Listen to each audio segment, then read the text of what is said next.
It's wonderful being here. All of you have made my wife and myself and our first trip to South Africa so warm and welcoming, and it's just been wonderful. Just due to time, I want to get right to it and start talking about some relationship issues. And everything I'm telling you, just to preface, is based on my research. I've done 3 different major research topics, and this talk and the next talk will be based on that. So I might not go through the statistics specifically, but just understand it's not coming just from my own brain, but rather from dealing with over 1,000 people, couples, and comparing. I'm always looking to compare those salient differences between successful and failed couples so that I can tell you, if you're going to put your effort somewhere, where you should put your effort in order to grow your relationship and make it the very best marriage that you can have. First of all, whenever talking about relationship, I think about a couple of stories, right? I remember the one great story, one funny joke is a guy who's about to get married, this chassan, this young guy, and his friend, who's a little older than him, he says, listen, I just want to warn you. Just be aware that, when you get married, it's tough. The first 8 years, it's really kind of tough, okay? Like, you can't expect, she screams at you a lot. You can't expect a lot of intimacy. It's just not a lot of fun the first 8 years, okay? And the guy says, it's so nice of you as an older person to telling me that, the first 8 years is tough, and obviously after that it gets better. And he says, well, you see, I'm not so sure. I've only been married 8 years, so I'm not... So then there's the guy, Chaim. He's 30 years old. He's in yeshiva. He's in rabbinic school. And his rabbi comes over to him and he says, should be married already. What's going on? He says, well, I'm having a bit of a problem. He says, have you not found a girl that you love? He says, no, actually, I have fallen in love a couple of times. He says, so what's the problem? He says, the problem is that every woman I fall in love with, my mother hates her. Because my mother says I need a woman just like her.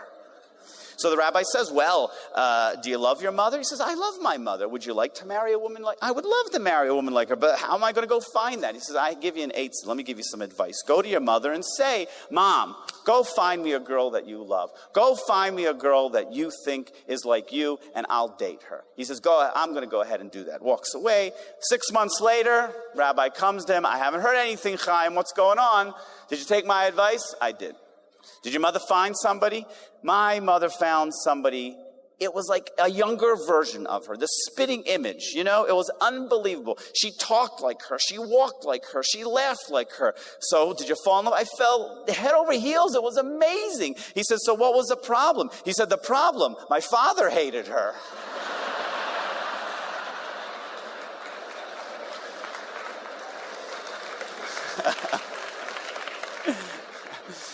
All right, so there we begin. So listen, it was interesting, whenever I was on an Oprah show, I was on 11 times, whenever I was on, I always counseled couples, in advance. And there was one couple, particularly Amy and Tim, and this couple was at the brink of divorce. They had one child, and he had lost his job, a lot of economic issues, and she moved out. And since she had moved out, he really got his act together, to make a long story short. She had suffered from stage 4 melanoma cancer in that year, and her father did as well. Her father passed away. When I talked to her about getting back with her husband and getting over the past and dealing with her marriage, she said to me that's too hard. It's just too hard for me. I can't do it. And I said, hold on a second. How is it that you survived cancer and you're telling me that this marriage is the hardest thing for you to do? So let me ask you, how did you beat cancer, in your opinion? And she said to me, well, it's interesting. When the second I found out I had cancer, I immediately made a decision in my head that I was going to live. So much so that if somebody came to me and they had negative statistics or they were going to tell me some sob story, I didn't even listen to them. I was rude and obnoxious. I said, I don't want to hear it. I don't have anything to do with you. And she believed that through her positive thinking and her fight in her, that helped her beat cancer. So I looked at her and I said, have you ever fought for your marriage? And she was stunned. And she said, not until now. And her life changed at that moment because suddenly she realized that whereas most of us go through life thinking there's a lot of stuff going on in our lives, marriage is one of them. That is not the attitude that successful couples have. Successful couples have that marriage is the number one. That if we don't put the constant energy and effort into our relationship, if we ignore it, it will go away. If we wait until the kids are older, until our careers are built, whatever the case might be, it's an ingredient for disaster. So looking at that, I was looking for what those salient points are. I'm going to share a few of them now and tell you some of the critical differences that I found between men and women. Number one, let me tell you something about men that all women must learn right away. We men, we love to win. Have you ever seen your man watch a sporting event on television? Okay? You would think that he's got his whole year's salary riding on this game, the way he's carrying on, right? You can't believe it. Yet, let me tell you something about a man. When his team is close to the end of the game, and it becomes clear to him that it is impossible for his team to win, you know what he does? He turns it off. That's what men do. The number one complaint about men in unhappy marriages was that they felt underappreciated. Now, we'll talk about women in a second. I'll give you a fair shake at this. But for now, we need to realize how much men need to be appreciated.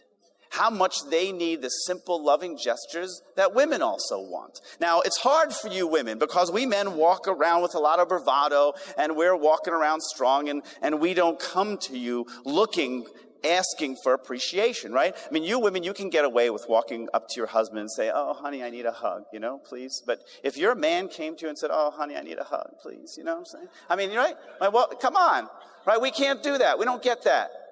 So therefore, it becomes difficult for us to feel a sense of appreciation. And many women have told me that they feel that if I appreciate my man, you know what's going to happen? That's going to be it. He's going to figure, I'm done. This is great. I'm going to move on now.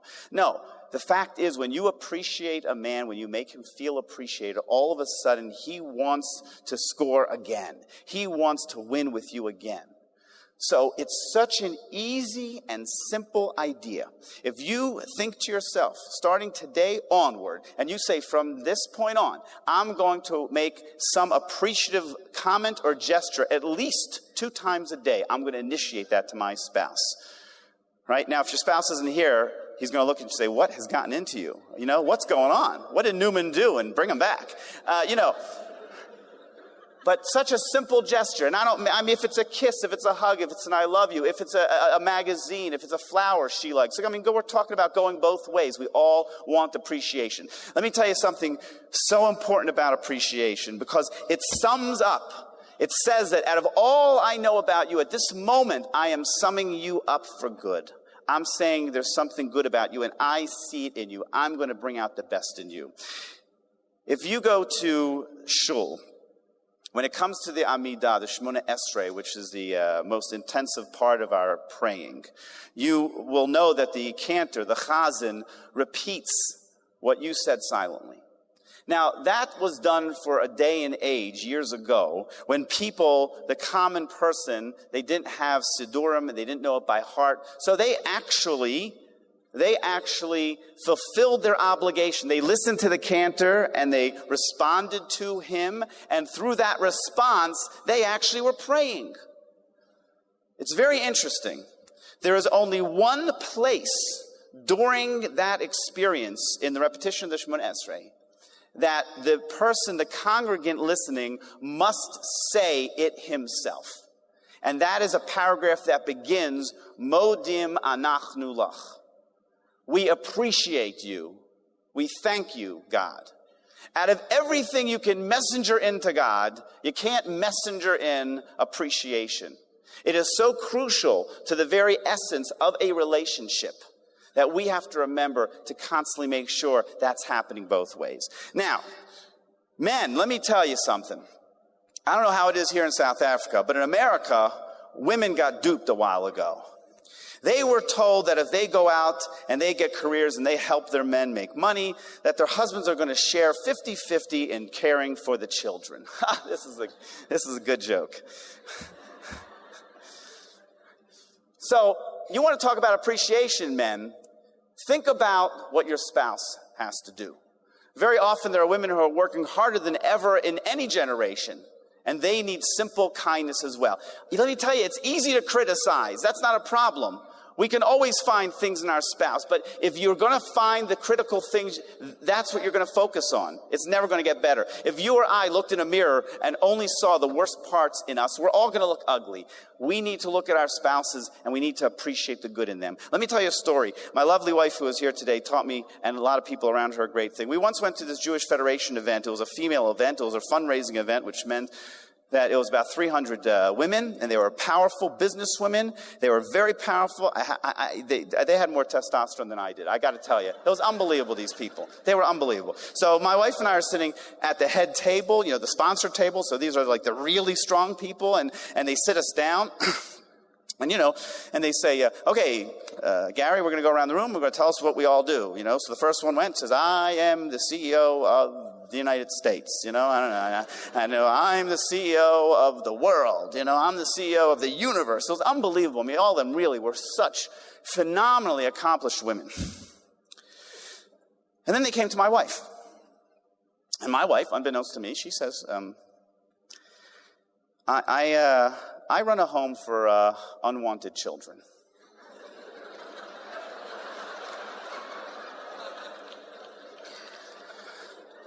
I take care of their physical needs. I clothe them. I feed them. I take care of their home, all their home emotional needs. And they're all saying, oh my gosh, that's amazing. She says, yeah, they're my kids. Nobody else wanted them. Now, besides the fact that I'll never speak in that town again, the fact was that she made an incredible point. While she was doing maternal things, everything she did for her kids, while she was doing that for somebody else, she was Mother Teresa. It was unbelievable. But when she did it for her kids, oh yeah, we get it. You're a mom. I get it. Okay. That's how much underappreciated we are in society for our mothers. And yet our Judaism tells us that the very crux, the very root of our lives is tied up in that. All right, let's move on. We could talk about that the whole time, but someone's going to start holding signs up here. There's a whole system here. God forbid you people should get bored. Okay.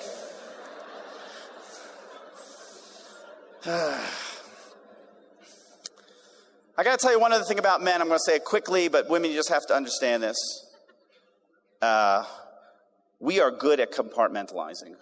It is just who we are, okay? We are trained to compartmentalize. You just got to deal with us. Don't take it personally, all right? I have 4 kids, 1 girl, thank God. And when my, when my 10-year-old was playing football, and I'm Jewish, so it was flag football. It wasn't real football. That's not soccer. I mean, it's American football. So people hit each other and get hurt. There's physical stuff. So we protect our Jewish American children. My son, I'm telling you, I swear, he said to me when he was 8, 10 years old, I want to grow up and be a baseball player. I said, man, you're Jewish. You better just own the team because that's as close.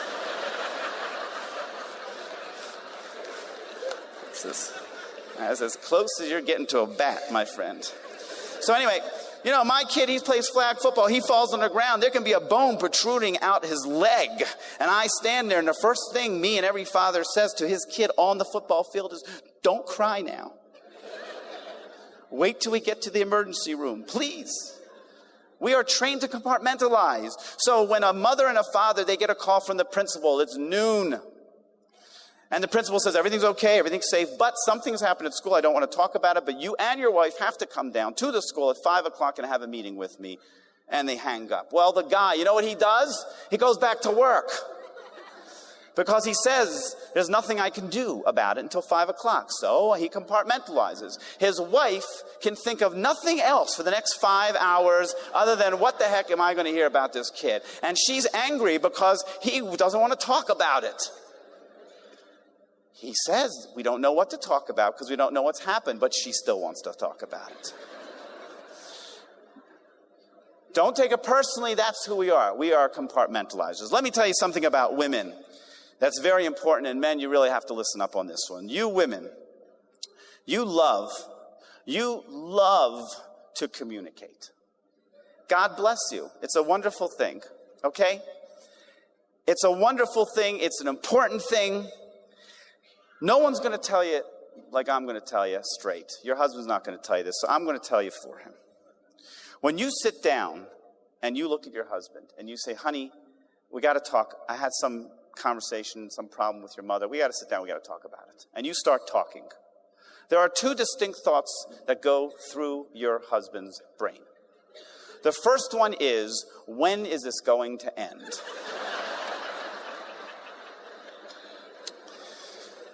And the second follow-up to that is, what could I possibly say or do to make this end?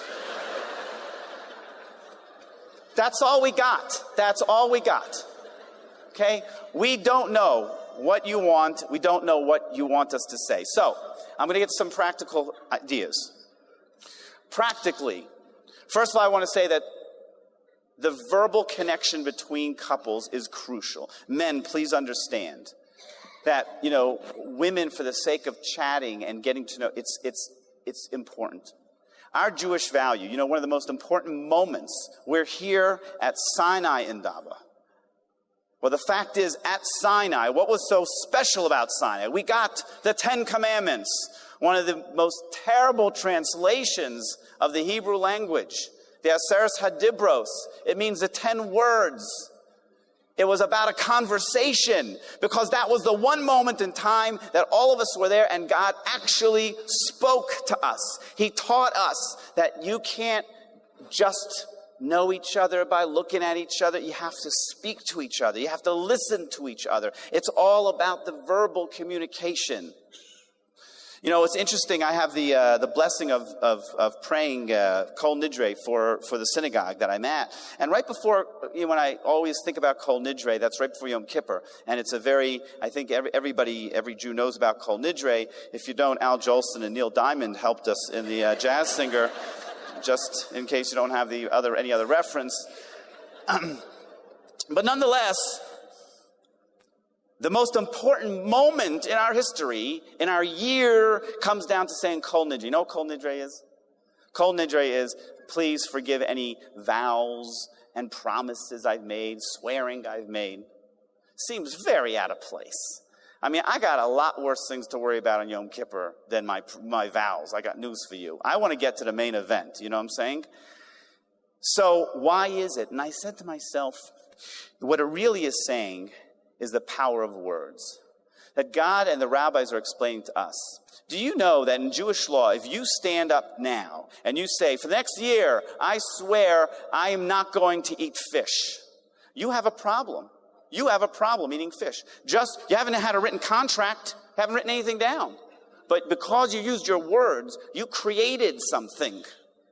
So I think before Yom Kippur, when we're going to talk to God, the first thing that the rabbis want us to know is your words are going to create. When you say, I love you, you're creating something. There's something that's happened. It's real.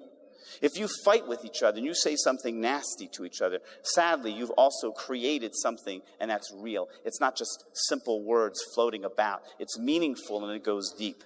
So, from a practical standpoint, I do suggest to women two things.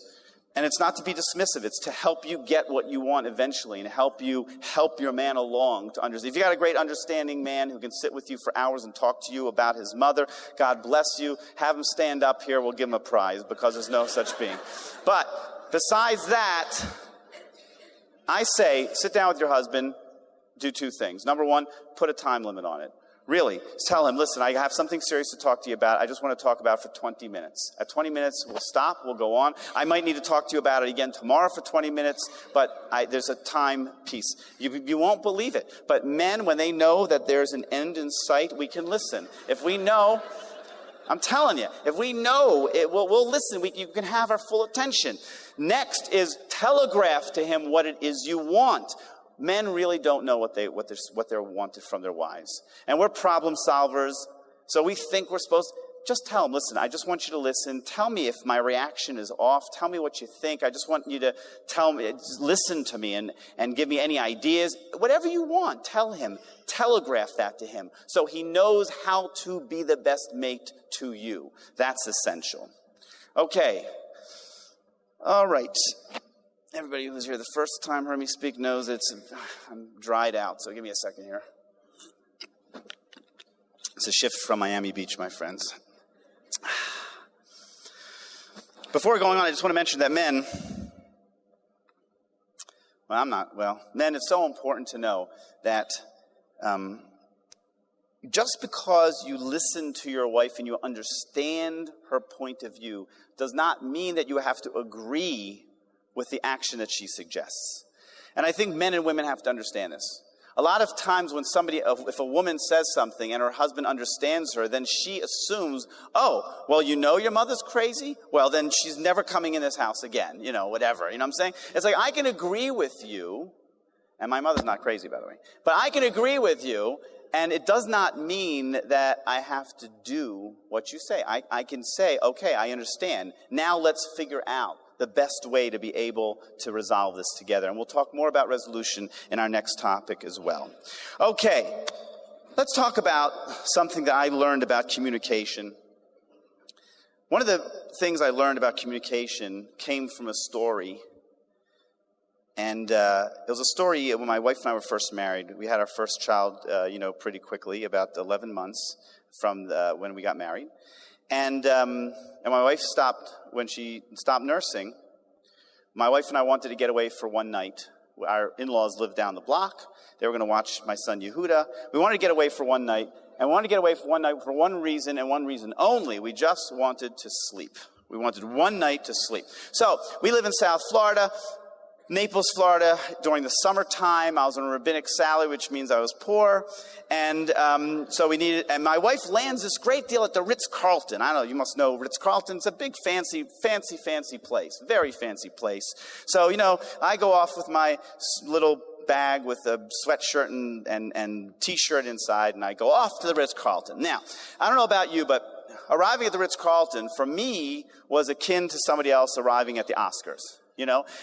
There's like red carpet. There's literally a red carpet going in. And so, these big, huge guys, these big guys in beautiful uniform, big, strong guys, obviously not Jewish. And they take my luggage and they walk in, and I walk into this lobby, and I'm so taken aback because everybody there is beautiful. Beautiful. They're walking around in clothes that I didn't know what the insignias were. I'm embarrassed to say I probably had poly content in my pants. I didn't know what was going on. The guy playing the grand piano had long tails, tuxedo. There was bountiful flowers everywhere. True story. My wife, she's the daughter of a judge, well-traveled. I said to my wife, you check us in. I could not cross the lobby to go check in. And I said, honey, I'm going to hide over there among the bountiful flowers over there in the corner. We get up to the club floor. They must have taken pity on us being away from our kids, so they put us on the club floor. I walk into the club floor room. There's our beautiful room. There waiting for us are these strawberries. Never seen these, like the size of my fist, big, beautiful strawberries, ever so delicately decorated in white and dark chocolate, making the strawberries appear as though they are dressed in tuxedos.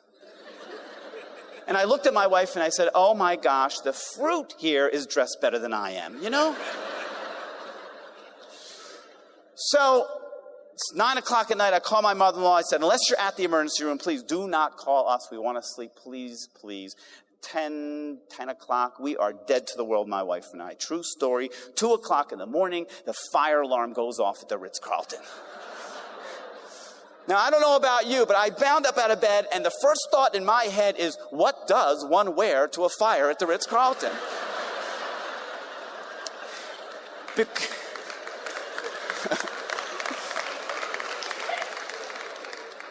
Because there was no way I was walking down in my T-shirt and sweatpants. I wasn't doing it. So there's people scurrying in the hallway, and my wife says, Gary, we got to go. And I'm looking around, and finally, I open the closet door, and there it is, a big, puffy terry cloth robe with a big fat lion head on its lapel that says Ritz-Carlton. So I strap that baby on, and I walk down 12 floors.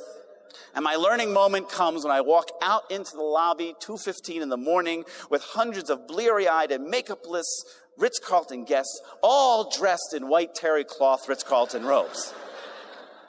And I looked at my wife, and I remember I said, oh my gosh, all these people are just like me, you know? It was the great equalizer. And it taught me so much about life and so much about marriage.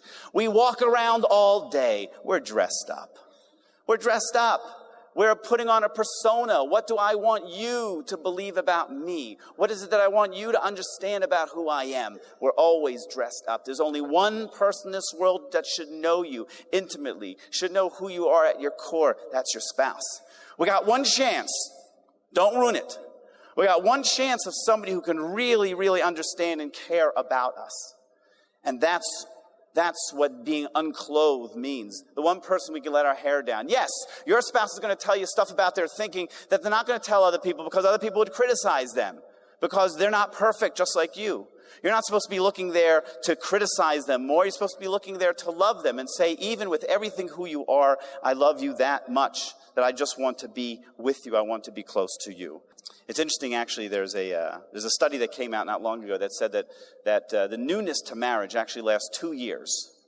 You got 2 years of real fascinating, interesting time, and then it's over, okay? The rest of it is about us learning and growing together. So,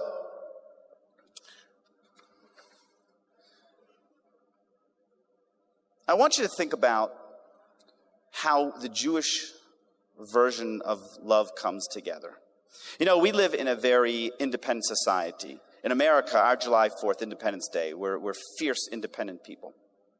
And therefore, you know, what we like to do is we don't like to feel that we need anybody. I don't need anybody. Oprah Winfrey once said to me, when we spent time in the green room before or after a show, and she said to me, Gary, I want to give you some advice for your next book. She knew I was writing another book on marriage. And I don't know if you know this, but when Oprah says, I want to give you advice for your next book, you listen very, very carefully.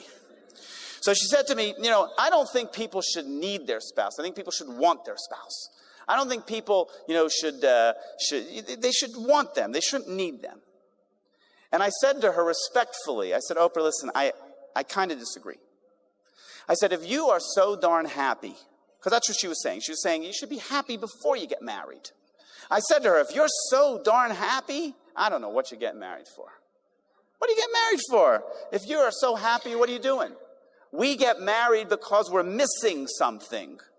We're not happy. I shouldn't be depressed, I understand, but we're missing something. There's something missing. When Adam, the first man, he is naming all of the animals. God says in the Torah, it's not good for man to be alone. So you would think the very next sentence, what would come?